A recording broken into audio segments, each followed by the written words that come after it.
Muraho nshuti zanjye bakunzi ba Mama Pasi TV official. Nkuko mumenyereye naratinze ariko nagarutse. Uyu munsi ndabashuhuje mbazaniye umutumirwa wanjye wampaye ubuhamya numva ndanezerewe ndavuga n'ubuhamya reka nanjye mbuye bagenzi banjye. Rero umukunzi wa Mama Pasi bakunzi ba Mama Pasi TV official umutumirwa yatangira bibwira. Nitwa Nyiramucyo Marie Claire.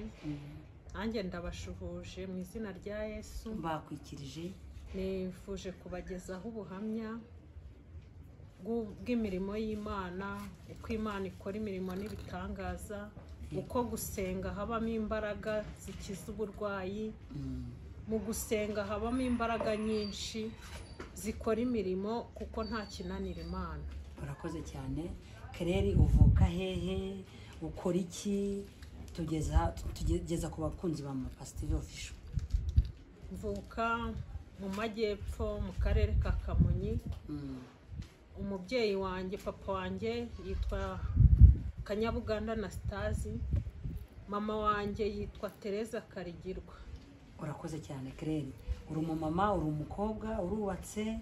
Geza ku bakunzi ba Mama Pasi TV official. Ndi umumama mfite abana 4 n'umutwaro umwe. Claire mwumvishe ni umumama afite abana 4 n'umutwaro umwe, mwutse kavuka Kamonyi, numama Imana yagire neza imukorera ibitangaza. Ubuhamya agiye kubabwira muntu wanjye ubwumva wese buramushimisha. Watangira utubwira ubuhamya ufite ko ubuhamya nge bwandenze.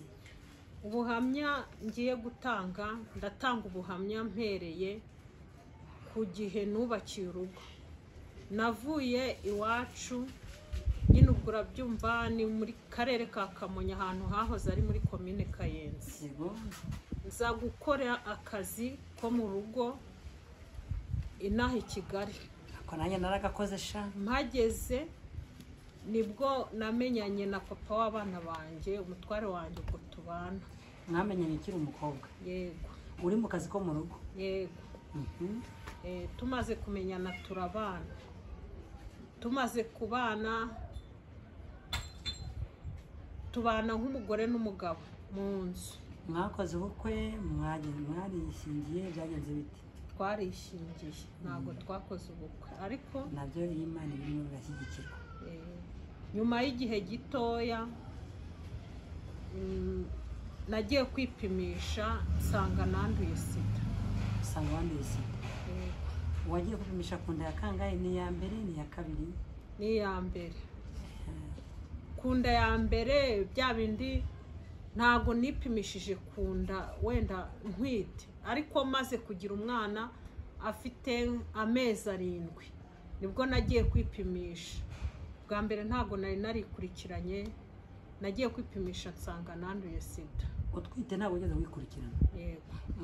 Mbone kubwira abantu batwita ntibajye kwipimisha, mujye mugerageza ni mutwita mujye kwipimisha mumenye ubuzima bwanyu uko buhagaze. Akabazo k'amatsiko, umwana yavutse arwaye cyangwa yavutse yanduye? Umwana yavutse ari muzima. Amena. Ariko utararenga aho gato iyo sida yaba yarazanywe nawe ukiri mu bukobwa, yazanywe n'umugabo, iyo sida yaze kuzanwa nande kugira ngo dukurikire?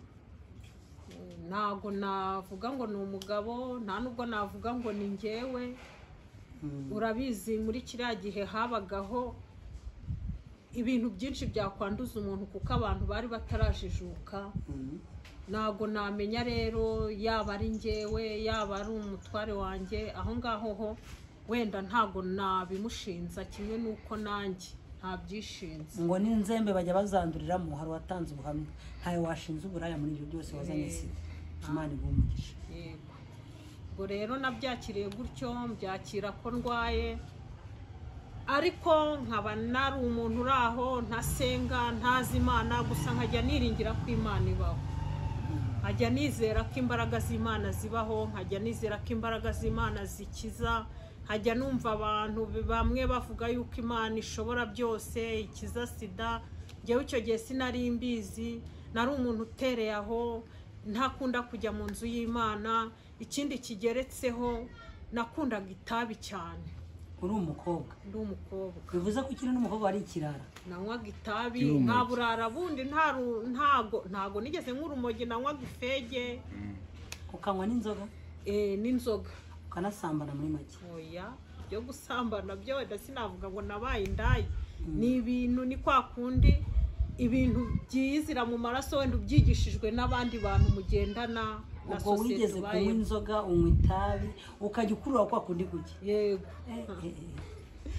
bakunze Pastor Office uyu munsi ndabashu Imana rero ingirira neza nagendaga nizera Imana nanjye nkumva Imana ishobora byose abantu bakambwira uburyo ki hari abantu bakira sida ariko nanjye mu mutima nkajya mbigendana avuga numva rero Mana nunkiza sida nanjye nzajya mbwira abantu yuko uri Imana ishobora byose nzajya mbwira abantu yuko uri Imana ikiza sida ubwo rero nkabigendana bukeye Imana ingirira neza impamagara umuhamagaro njya mu nzu y'Imana njya gusenga uko abandi basengeraga ibindi byifuzo njye nta kindi cyifuzo nagiraga. Jeannette nimba atari ibanga wakirijwe he? Nakirijwe mu muriro wa Pentecote Kibagabaga abo bitaga wakiraga kiza neza abo bitaga abanyagashyamba bukeye bakabita n'abanyabutayu ubu ngubu ni umuriro wa Pentecote mu Rwanda uretse ko ubu ngubu barafunze urusengero oya ntasirwa ko nyine afunzwe nyinshi ariko gusenga biracyariho gusenga ntabwo byigeze bivaho abanyarwanda nubwo bahagaze insengero mu mutima tugomba gusenga Imana ubwo rero Imana yarantabaye narasenze buri wa kane kandi insengero nizahagaritswe zose harazisenga turagenda twajya gusengerayo uko dushobojwe ubwo habayeho igihe nkajya njya gusenga mu babyeyi nkatanga icyifuzo nkababwira ko ndwaye ubundi nanjye nkiyiriza ubusa nkasenga kabisa nkiyiriza ubusa ni ukuvuga ngo ababyeyi basengaga rimwe mu cyumweru amasengesho ya rusange akaba rimwe mu cyumweru iyo minsi yose narageragezaga nkasenga nkiyiriza ubusa nkarara ubusa nyine ubwo urumva n'uburyo bwo gusenga nta kindi cyifuzo nagiraga nabwiraga Imana ngo Mana nunkiza sida nanjye nzabwira abantu yuko ubasha gukiza sida nzabwira abantu imbaraga zawe nzabwira abantu uburyo nanjye nakize sida gato Jeannette ukimara kumenya ko urwaye Jeannette ni Marie Claire ni Marie Claire ukimara kumenya ko urwaye sida wageze mu rugo ubwira umutware narabimubwiye nawe ajya kwipimisha nawe asanga arwaye sida icyo gihe mwahise mutangira procedure yo gufata imiti cyangwa mwaravuze ngo tuzasenga gusa nafataga imiti bisanzwe tubone no kubwira n'abandi barwaye bafite ikibazo ni rusange ntugacike intege ngo ureke kunywa imiti ahubwo jya unywa imiti umenye ngo ntaho kuri Imana itagukura ntacyo uzaba wafataga imiti neza ukanywa kuri gahunda ubwo bahise bantangiza imiti kubera yuko n'umwana wanjye urumva yari afite amezi 7 nawe batangira kumuha imiti kugira ngo nawe ibashe wenda kuba yagira ikimufasha kugira ngo atazandura ubwo rero nkurikiza imiti inama za muganga hajyanywa imiti bisanzwe noneho kubera ko nari naravuye ku biro 64 nagiraga ngera ku biro 47 wari warihebye muri make nari ndwaye gusa no kwiheba byajemo nyuma ariko noneho n'ubundi nihebye n'ubundi naramaze kuzahara ngiye kwa muganga rero ahantu bitaga hariya kuri Medese rero niho umuganga waho yahise ampuza n'umuntu wari uhagarariye ishyirahamwe ahantu mu bibare bitaga iwacu mu muryango y'abafite ubwandu ku kiliziya cya Bibare bahita batangira kunshyira ku biryo ndangije bakajya bampa sosoma pate jaune biriya biryo nyine bahaga abarwayi ndagenda mbamo nkurikiza inama za muganga nkomeza kujya nsenze Imana rero rimwe nijoro ndyamye nagiye kubona mbona umuganga nicaye ahantu heza cyane heza nabonaga ari ahantu heza hari urumuri rwiza. Muganga araza ategura icyumba, amaze gutegura icyumba ashyiraho byose n'imiti n'inshinge n'intebe, arangije aranyicaza, afata ukuboko, amaze kumfata ukuboko ateramo urushinge rutariho igitoryi, ashyiraho igikombe gutya, amazi akajya ajojoberamo avanze n'amaraso. Arangije ahita afata umuti, ahita awuvoma, avoma umuti awushyira mu rushinge, arangije arankingira, ampereza igisubizo. bivuze ngo yakuvomaga amaraso yanduye ko yaravanze n'amazi. Yego, ampereza igisubizo. Amaze kumpa igisubizo ndakanguka, nahise numva ari inzozi, numvise ari ibintu bisanzwe kuko n'ubundi abantu tumenyereye kurota.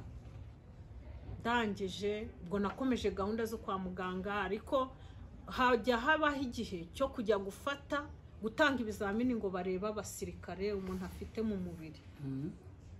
Najyayo bakambwira ngo mfite abasirikare nk'abo umuntu muzima, ngo mfite abasirikare 1000, ngo abasirikare banjye barazamutse.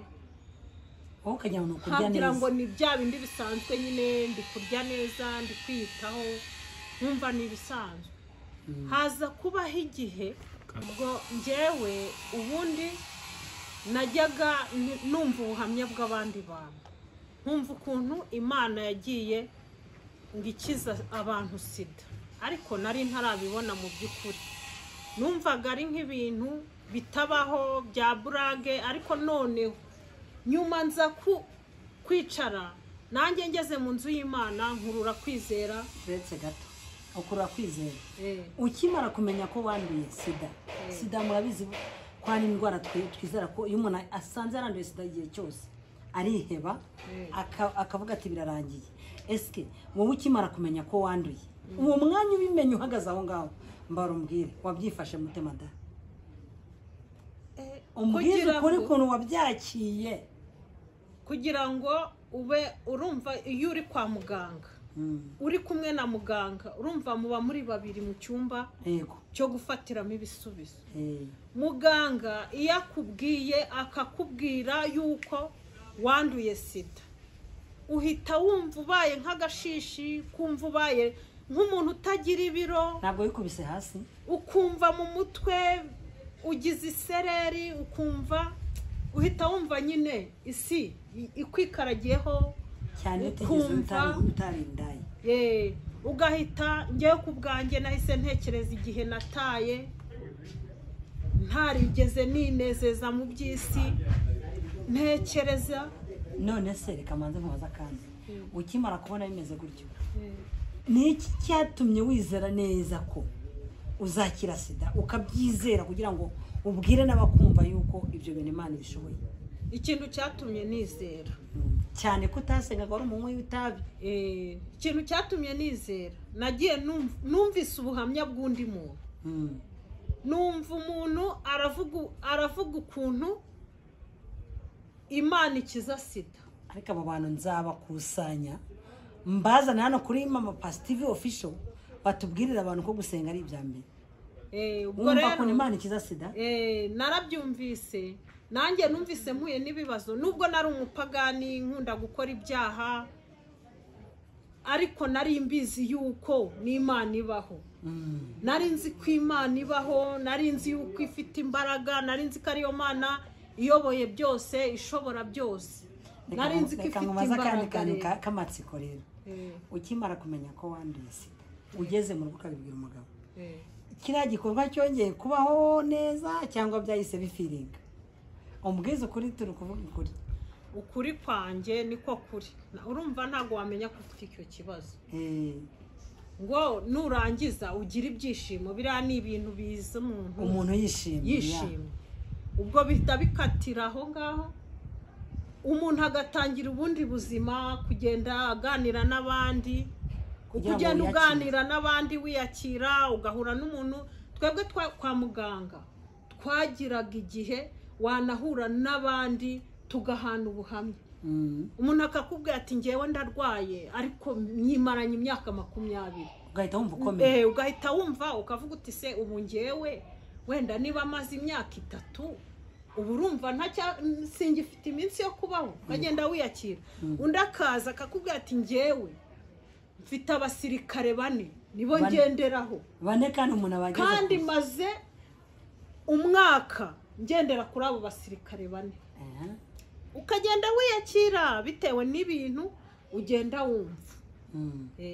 Nyuma rero kanongera nkubaza ikindi kibazo kugira ngo ugere igihe cyo kumva ko Yesu yagukijije wari ugeze kubaye basirikare. Nagiraga ndibuka rimwe niba ntibeshye bari bamaze kugera mu basirikare 100 muri 440 ntago mbyibuka mbifite kwa muganga byanditse ku ifishi n'ifishi yanjye ndayibuka.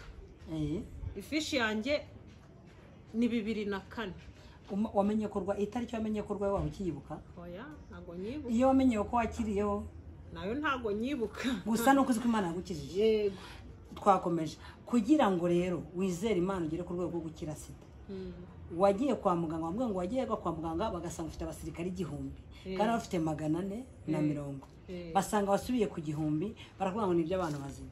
Wahise ubyizera cyangwa wamanje kudikita? Ngewe rero reka nkubwize ukuri abantu benshi babwiye tuvuga ati nibeshya ry'abarokorera abateka mutwe abarokore bikigiye kandi nawe wabyumva ukumva ko uramuntu ari guteka umutwe n'ubundi n'ubu ngubu nanjye rwose hari abantu nk'ubuhamya bakavuga ngo nukubeshya sida ntigikira. Nanjye rwose reka nkubwize ukuri uretse ko mfite undi muntu nanone wampaye ubuhamya nawe wayanduye atari umusambanyi arayandura ari kumwe n'umwadeperi arwana urugamba gusa arwana urugamba rwo gusenga irakira burundu nawe ntayafite ubuhamya bwo ndabufite nabwo n'umuntu wabumaye neza nuko nabashe kubushyira hano ariko nzi umuntu wabimbwiye ariko none iyo mbikurikiye nkabikurura nkaho ukabimbwira nkabikurura mpita mvuga niba abateka mutwe b'iki gihe none rero nawe yakumva ko ari abateka mutwe wasubiye kwa muganga tureke n'ibindi na burage wasubiye kwa muganga kugira ngo umenye ko wakize wasubiye kwa muganga bigenda bite ujyana n'umugabo mwese basanga mwarakize ujyana n'umugabo basanga niwe wakize umugabo ararwaye cyangwa mwese mwabaye bazima duhe ubwo buhamya twumve ukuntu bimeze igice cya kabiri ukuntu byagenze ubwo nyuma yo kurota inzozi bakuva mu maraso arwaye Yesu akuva mu maraso arwaye agashyiramo amazima mbwira wagiye kwa muganga nyuma yaho usanga bimeze bite? Habayeho nibyo nashaka kukubwira habayeho kuba aho twari turi mu ishyirahamwe bashatse kuduha ibintu byo gukora ngo baducemo amatsinda bitewe n'imbaraga umuntu afite. Hari abo bari barimo guha kujya gukora amasabune, hari abo bahaga gukora ibitenge, hari abo bahaga ubudozi, hari n'abandi bahaga gutunga amasaro, ariko bose akaba ari ishyirahamwe rimwe ryitwa Iwacu mu Muryango. Ntabo bahaye gukora iby'imisatsi ngo bazane baye stage? Oya ntabo nsi. Noneho ubwo habayeho rero kujya kudupima. N'abantu bankurikiye wenda abazabibona bakabyibuka. Habayeho kujya kongera kudupima ngo barebe uko duhagaze, barebe n'abasirikare bacu dufite n'ibisubizo byacu kugira ngo bafate amatsinda. Badupimiye ahantu bita Ikibagabaga kwa Juma muri Nyirabwana. Ikibagabaga kwa Juma muri Nyirabwana niho babapimiye. Yego niho badupimiye. Rero ubwo ngubwo njyewe naragenda kwipimisha kimwe n'abandi. Turagenda baradupima, umuganga agiye kumpa ibisubizo ampa igisubizo cy'uko ndi muzima. Muganga ndamuhakanira Tihava wimbeshya muganga. Ndamubwira niho ya muganga, njyewe reba neza nitwa Nyiramucyo Marie Claire kandi mfite imyaka 24. Reba neza wimpa igisubizo cy'undi muntu. Mazimi njyewe nkwi imiti ndabizi naranduye, mbese ndamubwira muganga mugisha impaka. Umuganga arangije arambwira ati se si wowe Nyiramucyo Marie Claire w'imyaka 24? Ndamubwira nti nibyo. Arongera asubirayo ajya kureba ko atibeshye, ahita ambwira ati dore ni wowe. rero njyewe nagize kwizera guke nabaye nka Tom ku ruhande rwanjye. Oya ntabwo byabura kuko nanjye numvaga ari gutekereza. Ntabwo nigeze rero ibyo bintu mbikurura, ahubwo natashye mu rugo mbwira umutware wanjye mubwira nti waruzi n'ikindi, uzi ko ahantu bampimye mbere bampimye nabi. Njye ntabwo nagiye mubwira ko nakize sida, ahubwo nahise numva aho bampimye mbere bampimye nabi. Arambwira ati ye, ndamubwira ntuzi ko mvuye kwa muganga bakampima bagasanga ndi muzima. Nawe ahita ambwira ati bagupimye nabi, ubwo dutangira guserebura intsinzi nyine yuko abaganga bibeshye turi bazima. Ariko ahita ambwira ati reka twebwe tuzajye kwipimisha. Bari bagipimira centre de santé hariya ahantu bita kuri medecine. Turagenda tujya kwipimisha. Urumva nyine umwana w'imyaka 24 nabaga nshoreye undi mwana, urumva nuko kunanuka ni ntago nari nagafata akabaraga ngo ntangire kubyibuha. Ibiro 47 ni bike cyane ku muntu w'umubyeyi. Noneho rero ubwo twaragiye baradupima bisanzwe, twipimisha nta kintu abaganga babize, nta nicyo twababwiye. Baradupima, bamaze kudupima twinjira bagiye kuduha ibisubizo. Urabizi ko abaganga iyo bagiye kuguha igisubizo muri babiri nyine barabanza bakabaganiriza, cyane cyane ko nge babonaga ko harimo ikibazo. Ikibazo cyanjye rero bararebaga bakabona ndi umwana kandi ndacyari mutoya, kandi n'umugabo ararwaye ndi muzima. Muganga rero ashakisha uburyo hari yanyicira ijisho, uburyo ambwira ati wenda sinzi uko yabitekerejeho ku giti cye, ariko ku giti cye wenda yumvaga yanambwira ati ibi bintu wabivuyemo ko uri muzima, ko uri muzima, uri mu biki. Muganga rero twagiye gufata igisubizo aratubwira ati iyo umuntu ari muzima haba handitseho negative, ikaramu y'ubururu. Iyo umuntu arwaye haba handitseho positive, hazengurukije ikaramu itukura. Rero tugiye kubaha ibisubizo mwerekana. Bamuha igisubizo cye, nanjye bampe cyanjye.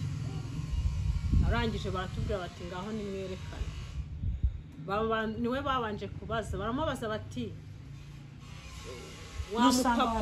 wa mupapa usanze umugore wawe ameze ati nsanze ari muzima. None se mada wowe usanze umugabo wawe ameze ati nsanze yaranduye. Aho ngaho rero nyicaye aho ngaho nibwo nahise zanzozi zigaruka zinyikubitamo. Ndatangira noneho ndavuga ni Imana yaranyishije, mvuga ibintu byinshi. Aho ngaho naravuze ku buryo nko mu isegonda imwe nabaga mvuze hari nk'amagambo 100. Abaganga baravuga bati mama koko nibyo Imana yagukishije sida. Ndababwira ni Imana yanyishije sida kandi nari nyirwaye. Bahita biruka bajya kureba ifishi yanjye nababwiye ko ari 2004. Ngo yaririmo hariya yaririmo nubirimo. Barayizana barareba basanga nibyo, bakajya bambwira bati mama Imana yawe uzajya uyisenga, uzayibwira batayizi, ndetse uzayikomereho. Mbese Imana yawe izitwa Imana yawe. Wakoze Amapasi TV official muri gukurikira Imana yawe izitwa Imana yawe. Hari abantu benshi babishatse, hari abantu benshi babisengeye barabibura, ariko umva ibintu Imana yagukoreye. Mbese ukabona nabo byabatangaje, byabatunguye, ukabona byabacanze. Ubwo rero Imana birantabaye, birankijije. Ubwo urumva kuva nakira, urumva nakize mfite imyaka 24. Ubu ngize imyaka ufite ngahe? Nayirwaye mfite imyaka 17. Ubwo reka nyibare ko wenda nayanduye nshaka. Nase washatse ufite 17? Yego. Naye wari warashyushye. Urumva mbare yuko nayanduye nshaka. Wenda ubwo nuko mbibaze. Nakubwiye ko nta muntu nshinza. Imyaka 7. Sinshinza umugabo wanjye, nanjye sinishinza. Umugabo we n'umwana mwiza. Ubwo rero urumva ubwo kuva nakira, urumva maze imyaka nakize mfite 24.